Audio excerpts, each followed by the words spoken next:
Troubled banks getting some easy credit from the Fed. So are they now the new subprime borrowers? Good question. Our Fox panel is here to talk about that.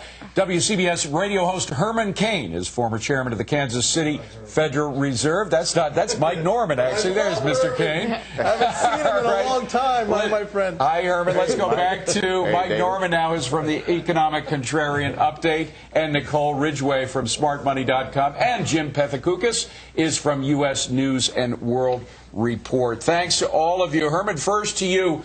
What do you think of this new attempt by the Fed to provide liquidity without lowering rates too much and putting more inflation in?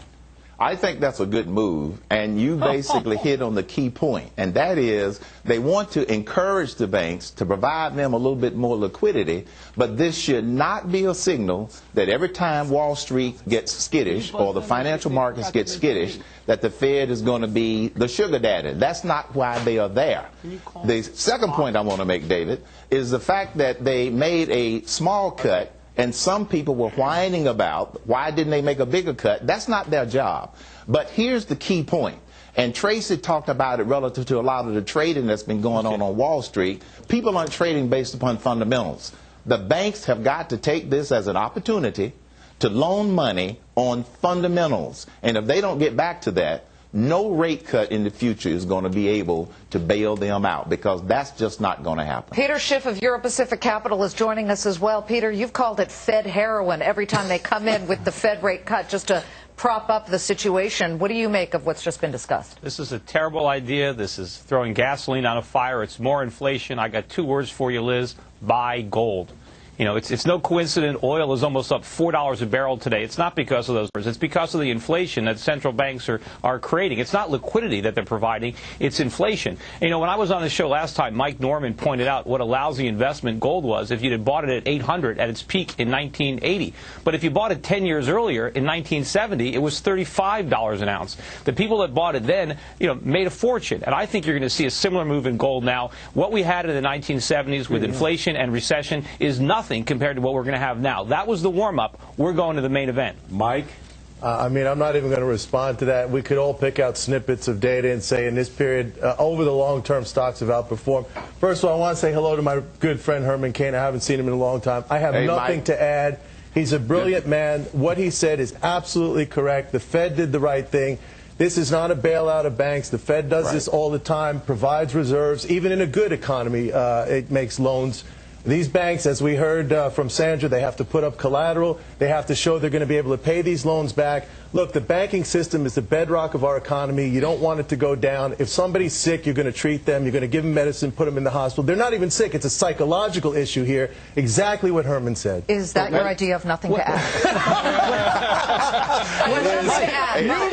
Liz, what's the value of that collateral? Yeah. The collateral is Wait, hold on, Herman, go ahead. Yeah, let me add one more thing. I don't believe that Wall Street or the financial markets should be looking for another move on the part of the Fed for quite some time, because this should not be something that they expect every time they get skittish. Herman, I just want to let our viewers know that looking at oil now, it's up nearly $4 to $94. We got the inventory numbers, but the crude market is rising here. At least some perceive more on the Fed action as it moves on adding money to help economic activity overall. But it's also, Liz, what Herman said, the market is not reacting to fundamentals. You can make the same case for the crude oil market right now. Nicole? I think that the market is definitely not looking at the fundamentals. I think that they're just seeing this. They're trying to figure out whether or not this is going to be a Band-Aid or if this is actually going to help fix the markets. If they were looking at the fundamentals, the market would be a lot lower. Jim Pethokoukis, go ahead. Well, I think the oil markets are looking at the fundamentals. What they're saying is that this move makes it less likely that this credit crunch is going to get worse, going to push the U.S. economy into a recession, and maybe drag down China or other elements of the global economy. This is why we have a Fed. I know some people like Peter probably wish we didn't have a Fed. He wants to look at gold, which I think is an irrelevant indicator, but he brings it up every week. I think once we get this credit crunch behind us, which we made a lot of progress today, we can let the good fundamentals of the economy take over and return to growth.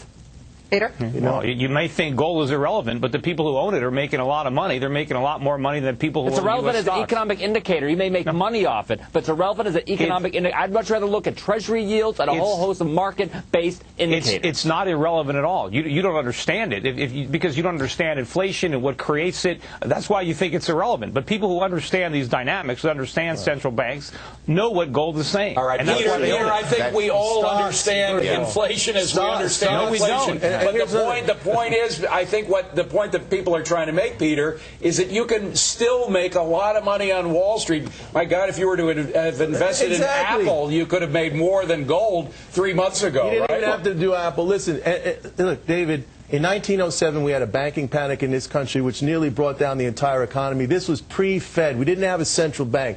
But guess what? Financiers led by J.P. Morgan came together. They provided liquidity to banks that were in trouble. In effect, the private sector came together and acted, in effect, as a central bank on their own. We had the Great Depression with the Fed. Hold on, Peter. Herman has been with the Fed before. What do you make of what Alan Greenspan, of course, the former Federal Reserve Chairman, is saying now, where he says you just got to let the free market go and let it play out instead of intervening and instead of trying to add liquidity here to save the situation? He is absolutely right. Look, I don't believe this recent move was the direct result of what was happening in the stock market. I believe it was the result of analyzing a lot of dynamics and coming to the conclusion that now would be a good time to lower it by 1/4 of a point.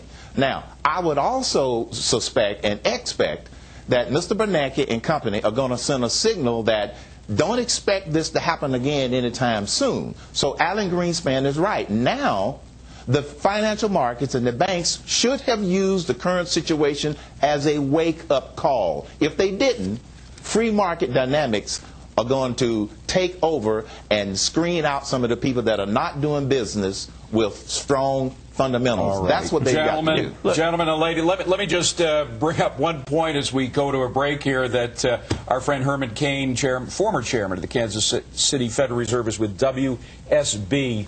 Herman, great to see you. We'll see you a little later in